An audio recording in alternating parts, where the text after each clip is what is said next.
नमस्कार दोस्तों। यह वीडियो उन अभ्यर्थियों के लिए जिनका प्रश्न होता है कि इस बार प्रीलिम्स एग्ज़ाम क्लियर नहीं हुआ तो आगे क्या करें, या फिर जिनका प्रश्न होता है कि अभी हम पीएससी की तैयारी प्रारंभ करना चाहते हैं तो क्या रणनीति होनी चाहिए, या फिर जिनका प्रश्न यह होता है कि एक साल में पीएससी की तैयारी कैसे करें। तो मैं कोशिश करूँगा इस वीडियो में सभी को उत्तर देने की।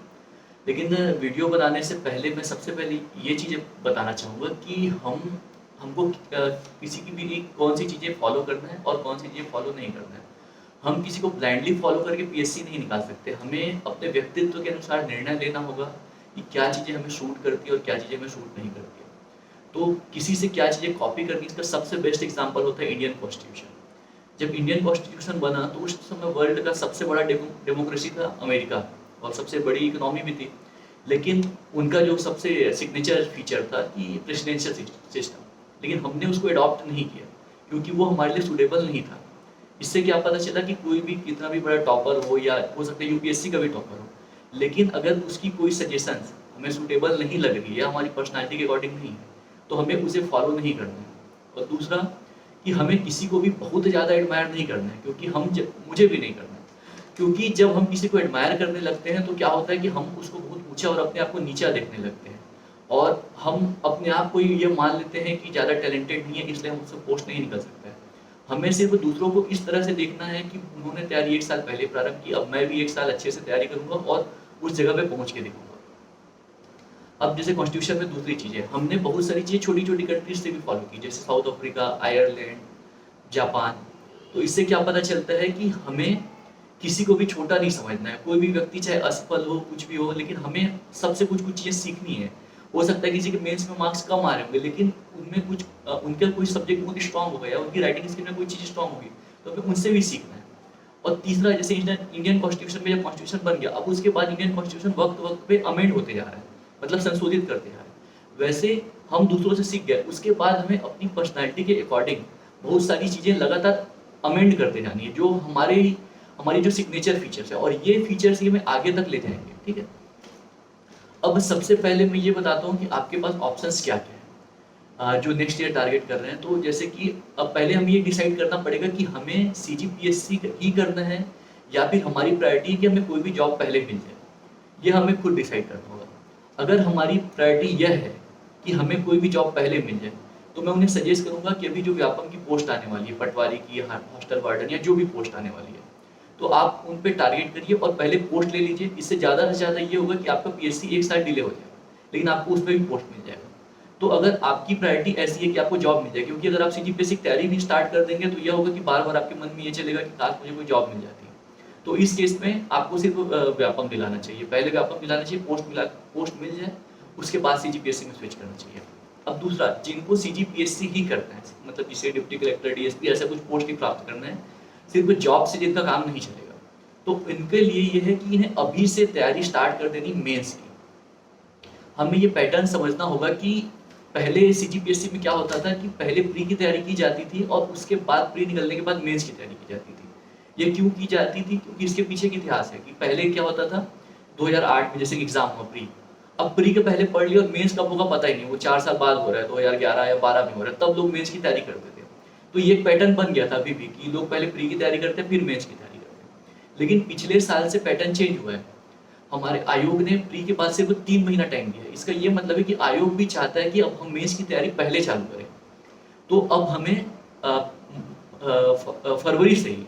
फरवरी से ही मेंस की तैयारी प्रारंभ कर देनी है, और उसके बाद प्री की तैयारी करनी है। और जैसे ही प्री निकल जाता है तो हमारा मेंस इतना स्ट्रांग हो जाएगा कि हम 3 महीने में सिर्फ रिवाइज करना है।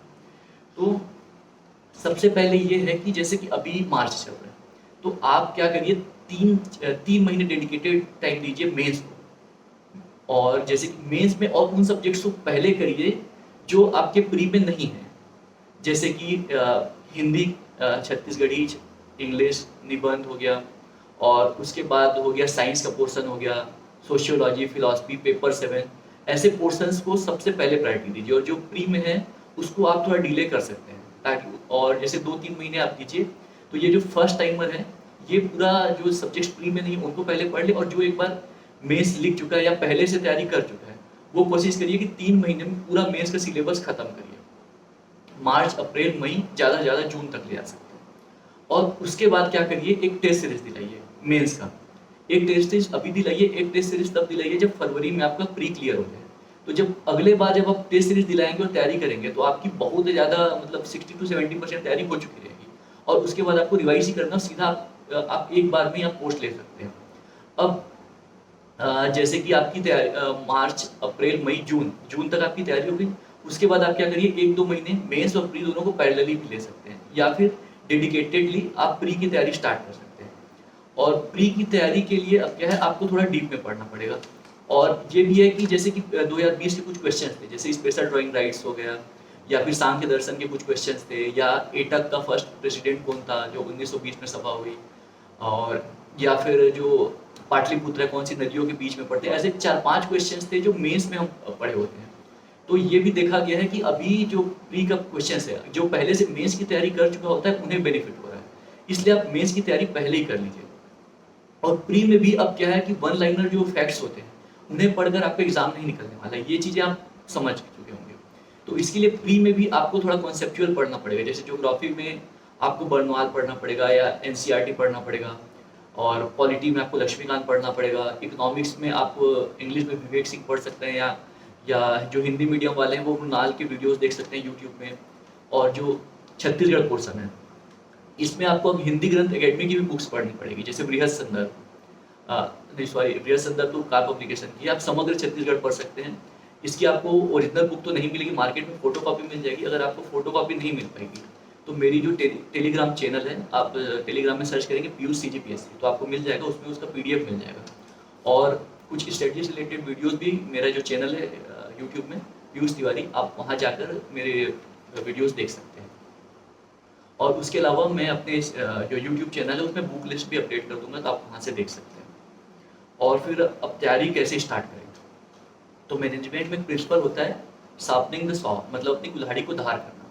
तो अगर आप 2 लोगों की कुल्हाड़ी देंगे तो एक पहला होता है कि वो डायरेक्ट कुल्हाड़ी से पेड़ काटने स्टार्ट कर देता है और धार नहीं करता है, तो ये कितना भी टाइम दे दे लेकिन ये अच्छा रिजल्ट नहीं देगा। दूसरा पर्सन होता है वो क्या करता है, कुल्हाड़ी जैसे ही मिलता है तो सबसे पहले उसमें धार करने की कोशिश करता है, और जब कुल्हाड़ी धार हो जाती है उसके बाद पेड़ काटने की कोशिश करता है। सेम चीज़ PSC में भी है। बहुत लोग क्या करते हैं, तुरंत पढ़ना स्टार्ट कर देते हैं और उसके कारण उनको कई साल लग जाता है एग्जाम निकालने में। लेकिन एक दूसरे टाइप के लोग होते हैं जो पहले अपनी कुल्हाड़ी को धार करते हैं। इसका मतलब ये है कि पहले पूरा कॉन्सेप्ट समझते हैं। तो उसके लिए क्या है, पहले आपको CGPSC के पैटर्न देखना है कि किस उसका सिलेबस क्या है। सिलेबस पूरा रट लेना है आपको, प्री के, मेंस के और प्रीवियस ईयर क्वेश्चन को पूरा रट लेना है कि मतलब आपको पूरा याद है कि इस टॉपिक से ऐसे क्वेश्चन पूछे गए थे। इसके बाद आप क्या पैटर्न समझ जाएंगे, और उसके बाद जब भी आप पढ़ेंगे तो उस पैटर्न के अकॉर्डिंग ही पढ़ना है आपको। और उसके अलावा क्या है, आप टॉपर्स के वीडियोस देख लीजिए, आप उनकी RTI कॉपीज देख लीजिए अगर मिल पा रहा है तो, या फिर उनकी मतलब सारी चीज़ें पहले समझ लेना है आपको, उसके बाद आपको तैयारी के लिए उतरना है। और उसके बाद जैसे कि अभी अगर आप मेंस की तैयारी स्टार्ट करेंगे तो नोट्स मेकिंग के लिए, तो नोट्स आपको उन्हीं सब्जेक्ट की बनाने की ज़रूरत है जिसके बुक्स अच्छे से अवेलेबल नहीं है। तो आई थिंक हिंदी में आपको नोट्स बनाने की ज़रूरत नहीं पड़ेगी क्योंकि सारे सब्जेक्ट के बुक ऑलरेडी अवेलेबल हैं नोट्स फॉर्म में। तो आप सिंपली उसका या तो सिनॉप्सिस बना सकते हैं जिसको आपको एग्जाम से पहले काम आ जाए, या फिर दूसरा तरीका है कि आपको उसके नोट्स क्वेश्चन आंसर फॉर्म में बनाइए। कि जैसे पेपर 7 आप तैयारी कर रहे हैं तो मानव अधिकार क्या है, 2 नंबर, तो 30 वर्ड्स में आप क्वेश्चन फॉर्म में इसको लिख लीजिए। या फिर मानव अधिकार आयोग के कार्य क्या है 8 नंबर में, तो इसको नोट कर लीजिए। मतलब नोट्स मत बनाइए, आप इसको सीधा क्वेश्चन आंसर फॉर्म में लिख लीजिए बुक से पढ़ के। तो इससे क्या होगा कि तो आपका नोट्स भी बन जाएगा और दूसरा आपकी राइटिंग प्रैक्टिस भी हो जाएगी। तो आप नोट्स बनाने के बजाय ये प्रीफर करिए। और जो इंग्लिश मीडियम स्टूडेंट्स हैं हो सकता है उन्हें नोट्स बनाने की जरूरत पड़ जाए क्योंकि उनके लिए बुक्स अवेलेबल नहीं है। तो जो बुक्स अवेलेबल है उसके नोट्स मत बनाइए, और जिनके आपको अच्छे से नहीं मिल पा रहे उसका शॉर्ट नोट्स आप इंग्लिश में बना सकते हैं। और उसके अलावा क्या है कि जैसे कि आप प्री की तैयारी स्टार्ट कर देंगे, उसके बाद प्री में भी आप प्रीवियस ईयर क्वेश्चंस देखिए, और उसके बाद टेस्ट सीरीज ज्वाइन करिए। और टेस्ट प्रीवियस ईयर क्वेश्चंस तो सॉल्व करिए, लेकिन उससे बहुत ज़्यादा आपको फायदा नहीं होने वाला है क्योंकि पिछले 2 साल से पैटर्न चेंज हो चुका है। तो आप टेस्ट सीरीज ज्वाइन करिए और ऐसे टेस्ट सीरीज ज्वाइन करिए जो अभी का जो पैटर्न है उसके अकॉर्डिंग क्वेश्चन पूछ रहा है। और टेस्ट सीरीज ज्वाइन करते टाइम ये बिल्कुल मत सोचिएगा कि अभी मेरी तैयारी नहीं हुई है तो मैं टेस्ट सीरीज ना ज्वाइन करूँ। टेस्ट सीरीज का पर्पस आपको चेक करना नहीं है, उसका पर्पस ये है कि आपको जिस टाइप के क्वेश्चंस आ रहे हैं उन क्वेश्चंस के लिए प्रिपेयर करना है। तो जब आप उस पैटर्न में टेस्ट सीरीज दिलाएंगे तब आपको पता चलेगा कि मुझे किस तरह से पढ़ना है करके। और इसके अलावा मैं एक प्री एग्जाम के लिए बुक लिस्ट का भी वीडियो बना दूंगा जो मेरे चैनल में अवेलेबल रहेगा। और इसके अलावा अगर आपको कोई डाउट आता है तो आप मेरे चैनल में कमेंट करके पूछ सकते हैं और मैं कोशिश करूंगा किसी वीडियो के माध्यम से उनकी रिप्लाई करने की। Thank you so much.